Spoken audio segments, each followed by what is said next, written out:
Welcome to the Second Bite Podcast, where we talk with top entrepreneurs and CEOs about creating valuable companies through creative transactions. Now, let's get started with the show. Welcome to the Second Bite Podcast. I'm your host, Todd Taskey. This is the founder question series. And today we're asking the important question of when do I bring my management team into the loop? It's sometimes / always concerning for founders as to when do I tell the rest of my executive team? How are they going to react? What if we don't close a deal? How do I position it? All those type of things. So we've asked a handful of founders how they managed it during their transaction. I think you'll love their feedback and their insights. Also, I want to thank our sponsor, the folks at Fiscal Advocate. They are a wonderful financial firm that will help you get your books in order, help you understand your financial metrics so that you can run a very successful agency. So you can check out Fiscal Advocate. Their information's in the show notes. I think you'll enjoy this episode. So thank you. Question 2 for John Morris from Fiscal Advocate. John, I get asked this all the time. When do I bring my management team into the circle of trust, letting them know I'm considering a transaction, we're going to sell to private equity, somebody has reached out to us? Do I do it before the LOI, after the LOI? What was your experience, and would you do it differently? So a couple of things. One, a lot of it has to do with the equity structure you have in place with your leadership team. And how well are they going to do versus how well are you going to do in the transaction, I think is really important. It is an emotional experience for everybody. And the emotions are incredibly high. And so what I would say is it all depends on how involved you want them to be in the decision-making, in the selection of the company. Are you okay with the fact that they might be frustrated? They might be disappointed, that you're causing disruption, you're changing the norm. And so there isn't no right or wrong answer. My leadership team, I was pretty much an open book. They knew what I was looking to do pretty much at all times, and I wasn't shy about that. But other leadership teams, I can just tell you, it's hard to get over the finish line, and having your team want to be part of this and want to go along with you is crucial. We literally were about to acquire a company at Rise, and we were going to close on a Wednesday. And the Friday before that closing, they pulled out of the deal. And the reason why is because the number 2 person at the company was nervous about their role. And the guy that was selling felt that if the number 2 person wasn't on board, they weren't going to be successful after the transaction happened.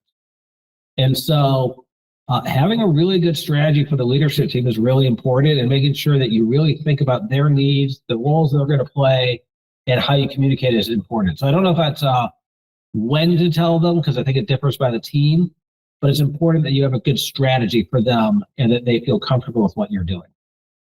John Morris from Fiscal Advocate, thank you for that. Question number 2 for Matt Sunshine. Matt, one question I get a lot from entrepreneurs is, when should I involve my management team? When should I let them know? I'm not sure we're actually going to do a deal, all that kind of stuff. You've always been maybe a little bit more open book with your team as just an operating methodology. Can you comment on that question, as when should I bring my management team in? Yeah. So I am. I'm an extremely transparent person. It's my style. I like the idea of bringing people in. However, you do need to consider their what it's going to do to them, right? What am I sharing a burden with them that doesn't necessarily need to be shared quite yet? So knowing that timing becomes, I think, really, really important. So at the Center for Sales Strategy, we have what I like to refer to as our executive leadership team. And I brought those folks in pretty early. Like as soon as I started talking to investors, private equity firms, and individual investors, I let them know that, hey, I'm really focused on growing this company in a significant way. And to do that, I'm going to bring in a partner. I'm going to bring in a private equity partner. I'm not going to make any decisions unless you guys sign off on it. That's important to me because we're all in this together. But I want you to know. So I did it. I probably did it more early than most. It worked out great. I had complete buy-in, and actually they turned out, my ELT turned out to be terrific sounding boards for me. They had questions and they asked things that maybe I would not have asked. You know, one thing I thought was interesting, although you and John were the shareholders, you gave all those guys blocking rights, if you will. You told any of them when they met with private equity, if any, and there was 4, I think. Yes. If any of you 4 don't think we should go forward, we won't. I said a couple of things. I told them, I shared with them because they all asked, hey, what sort of questions are we allowed to ask? And I said, you're allowed to ask any question that you want. Like, we are who we are. If you have questions, you should ask. And yes, you're exactly right. I said to all of them, if any one of you starts to feel like this is a bad deal, we should not do this, I have major reservations, I said, the deal's off. We will not do it. I said, I need all of us to be all in for this to be successful. And they did, we did, and here we are. That's a great story, Matt. Thank you for sharing that. My question number 2 for Mike. So, Mike, when you sold Rivet Logic, there was 4 of you, 4 owners. So it's a little bit different because some people only have one or own it themselves, or maybe they have one partner. The question is, though, when do you bring your management team into the loop, and what are the considerations around that? Sure. Well, yeah, and I would expand the management team to be not just the owners and shareholders, but every leader in the company. And the short answer to that is you want to do that years before. I think it's part of your strategic plan, and your strategic plan should be crystal clear to your entire team. And this includes any exit strategy and what you're working towards. So are you building for the long term, or are you building towards an acquisition in the short or medium term? And if so, under what assumptions are you operating? So that it's not a surprise when you decide to go to market, start a process. Yep. Let me just get your feedback on this. So let's assume I haven't done that, right? And I was kind of interested and there was a couple of folks and we talked to them, and all of a sudden one turned into a letter of intent, and now we're getting into due diligence. And I'm concerned to tell my people, I don't know how they're going to react. What advice or input would you give there? Do it sooner rather than later. Get it out on the table. Communicate it clearly what your objectives are, why it's a positive thing for the company, for their particular role, and certainly as you enter that LOI stage, people are going to find out, right? You get into due diligence, you yourself, your time is going to get consumed. And if you're not upfront with people what you're doing, that's going to raise other questions. So yeah, that's when they get really concerned, right? When you're keeping the secret. Exactly. Excellent, Mike. Thanks for the feedback. Lance Hollander, you've exited a couple of times now. And one question I get a lot is, when should I involve my management team? When do I bring them into the circle of trust, if you will? How did you think about that, and how did you manage that? So I think part of it depends on the size of the business that you own and how big that team is, actually, because you have to kind of weigh the risk of leaks. And the bigger the team, the more leaks you might have. Things just sort of slip out. People talk to their spouses or their partners, or they casually mention something to somebody and they get wind. And I've also advised a couple agencies as they were doing their M&A, and I've gotten the same question. And I recently was given the question about when, And I actually weighted against the likelihood of the deal. So you're past LOI, you're in due diligence.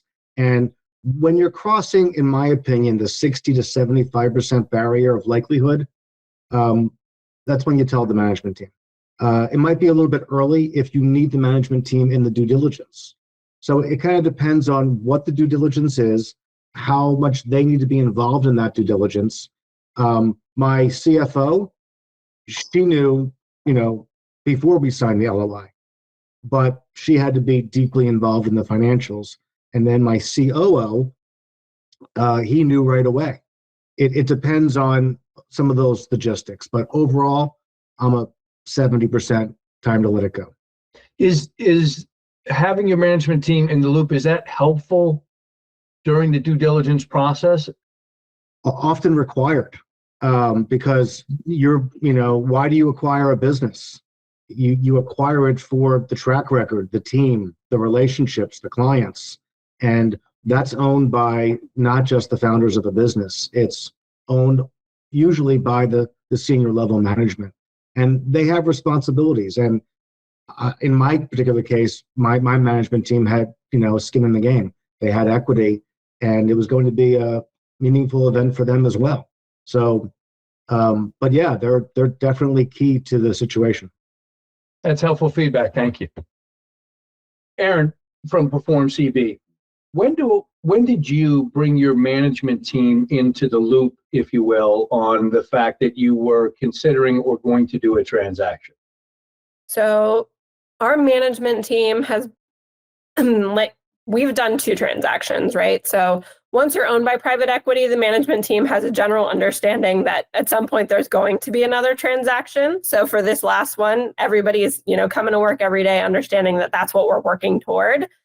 For the first transaction, in terms of the management and leadership team, I got them in the loop pretty soon because I needed them to level up and really be able to handle more of the day-to-day of their roles without as much input from me in some instances because of the weight of the sale process and because the questions that a potential buyer is going to have hopefully touches all across your organization. And they ask things that maybe you don't even know the answer to, and you've got to be able to tap your management team to help with that stuff. And does it show better strength if other people on the team are able to answer those questions? Yeah, I think so. The feedback that we got was, one of the bright spots around Perform CB, in addition to our awesome business model, our organic growth, our ability to do acquisitions, is the strength and the depth of the management team and understanding that we have so many folks across the organization that can really help drive value. Excellent. Aaron, thank you. Mm-hmm. So, Peter, you were the vast majority owner of your company. When and how did you decide to bring your management team into the loop of what you were doing? Yeah, it's a great question. I think that there's rings of that happen, right? So you typically, in our case, we had an inner circle of senior leadership, and I brought them in very, very early, even into the decision process of should we entertain a process and become a platform. And so they were bought into it, the idea and notion of it, and talked about how they would benefit both in some cash at the transaction and then stock options, in the deal, and why private equity looks at and how they operate. I mean, it's very clear from the beginning of what they're looking for with a 5 to 7 year time horizon. They want to basically, you have a general idea. They want to double EBITDA and create maybe 2+ turns of, on the multiple by bringing in more leadership, by bringing in, enhancing technology. Those are the kind of things that they look to do to increase the turns on the multiple. And they're looking to do a recapitalization or sale in 5 to 7 years. And so management can get very excited about that, because if you can show them, here's the unit incentives you're going to get, and here's what the value of that would be based on what their goals are, that can be very exciting for them.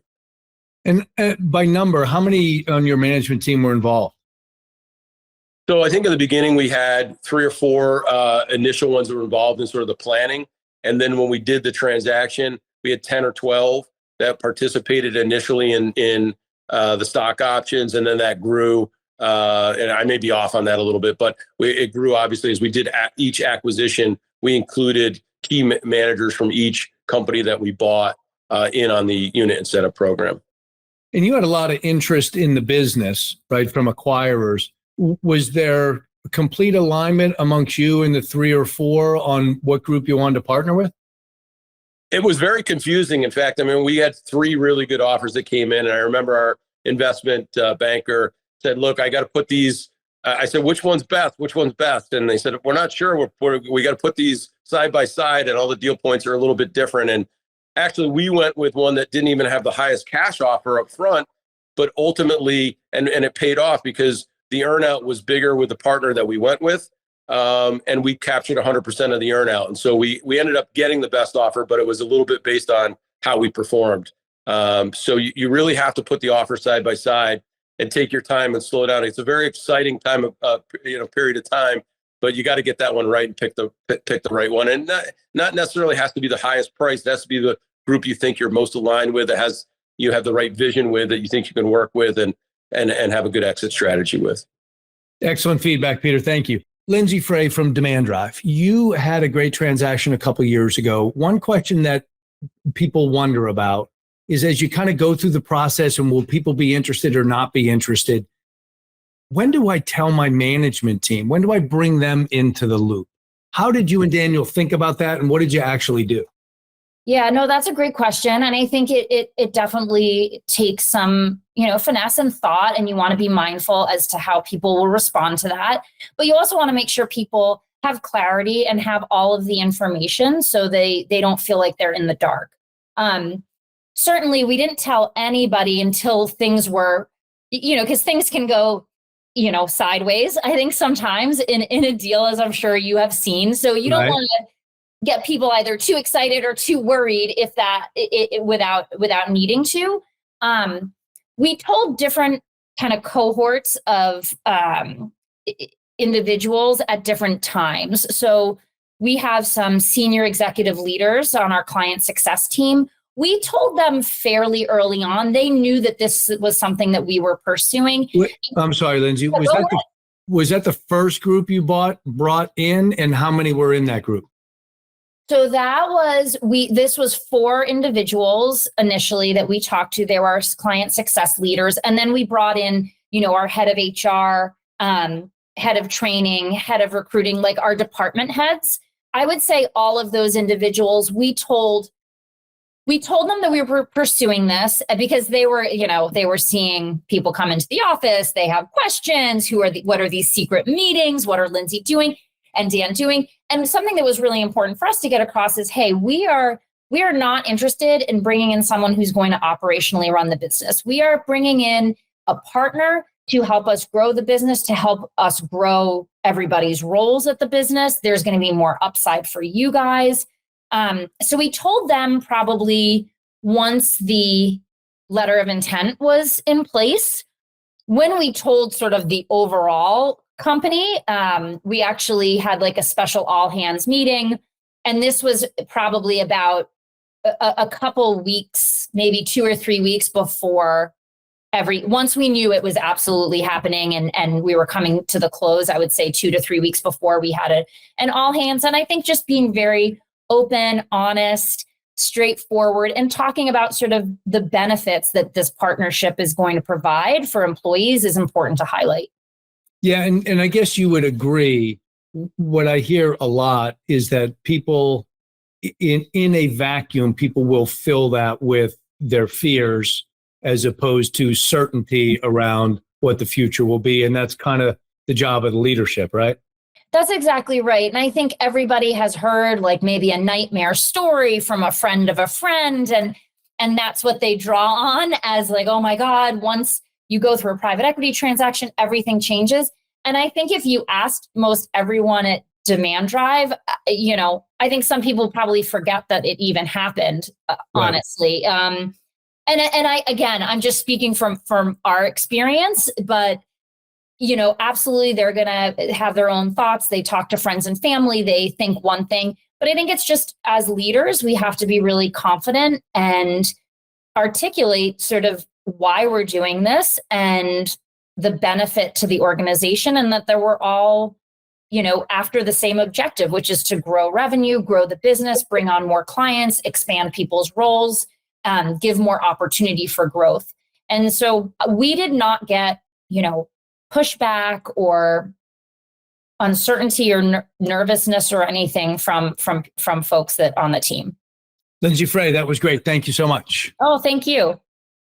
Andrew, you did a very nice transaction last year. You were the majority partner, but you have partners. You also, like everybody else, have a management team.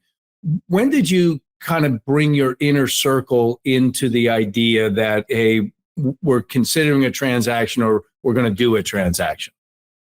Yeah, I mean, breaking that into two parts, my partners, we had to figure out just an overall growth strategy. So obviously they were a key piece of that. I needed their buy-in. So the conversation honestly went on for years and went in a lot of different directions as we were really trying to figure out what was best for ourselves.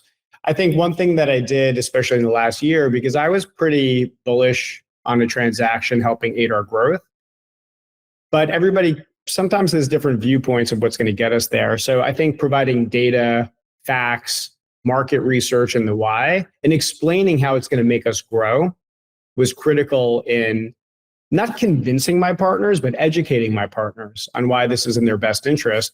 And then after we get started with the process and they learn more, they took the mindset of, wow, we should have done this earlier. You also found a really good strategic fit, right? Which helps a lot. Yeah. Oh, yeah. The strategic fit is incredibly important too. It's one thing to get partners on board with going in the direction of a transaction. It's another thing to get them excited about the actual opportunity. And I really think we threaded the needle there and couldn't still be more excited about it. And then your core group of executives. Yeah. How did you think about and when did you bring them into the conversation? Yeah, that's a great question because we debated about that a lot. I think every organization strives for transparency. So you don't want to feel like you're keeping things from your staff. At the end of the day, also, you don't want people to get distracted and you want to have all the information and facts. So if you tell your management team too early, they're not going to have enough details to turn that into some sort of meaningful assessment of the situation or who the partner is. It's just going to be so much uncertainty. So you might, and everybody deals with uncertainty in a different way. So we wanted to make sure that we were down the path. So when we were signing the LOI, we spoke about just what the communication plan is going to be. I think everybody worries that, what does this mean for me? Are we going to be absorbed into another organization? Are we going to be sort of infighting with some other group and fighting for work and positions or consolidating, especially being in the agency space? If you just combine with another agency, there could be redundant roles. So I think part of it was the direction we went in. There wasn't that overlap. So we were able to paint a picture, which is still true to this day, about the opportunity that they have to actually accelerate their career growth and become a major factor and an important piece of this bigger, larger organization, create more growth. And we're able to control the narrative. I think in addition, it was about the authenticity of what we were telling them. Like, we built a lot of trust with our management team and they've been here for a long time and have done so much to grow the company. So our delivery was everything. It needed to be believable. It could only be believable if I believed it myself. So, but that's what makes a good transaction, right?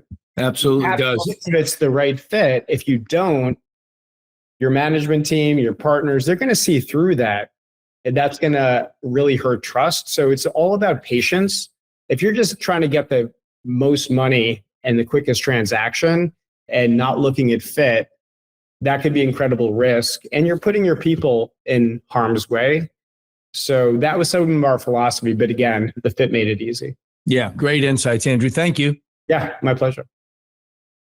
Kevin Biondi from Sproutward. When did you decide to bring your wider management team into the loop of what was going on with the folks at Power Digital? Yeah, I think it was once we felt really comfortable with the partner that we selected and the path that we were going. For us, it was we didn't want to create a distraction out the gate for the team as we were still trying to figure out exactly what path we wanted to go down and who was the right partner. I think once we aligned with, hey, Power Digital is the right partner and we feel like this is going to work, then we wanted to bring the team in so that they felt like they had a seat at the table and they were able to kind of get input, because there was also, again, the cultural fit for us is so important. So we wanted to make sure, one, they got some exposure to the team, but two, that they could be champions in this, as our management team is going to be the people that our more junior people are going to be going to as well. So we wanted to make sure that they were bought in and they believed in what we were doing. And plus, if it was a really bad move, we had the faith in our management team to tell us to say, yeah, this is a bad idea, don't do it. Was there something you wish you had done a little bit differently, or something you're glad you got right the first time that you would suggest? I mean, I think we probably would have even brought them in earlier. I think in our mind, we didn't want to cause too much of a distraction, but I think always earlier is better. If you have trust and faith in your management team, like you should do that. We didn't want to do it from a distraction standpoint, but I think I probably would have brought them in earlier. And how many in that management team were there, that first circle? Yeah, there was probably about 4 additional people in addition to our core partnership. Excellent. Kevin Biondi from Sproutward, thank you. Thanks for listening to the Second Bite podcast. We'll see you again next time, and be sure to click subscribe to get future episodes.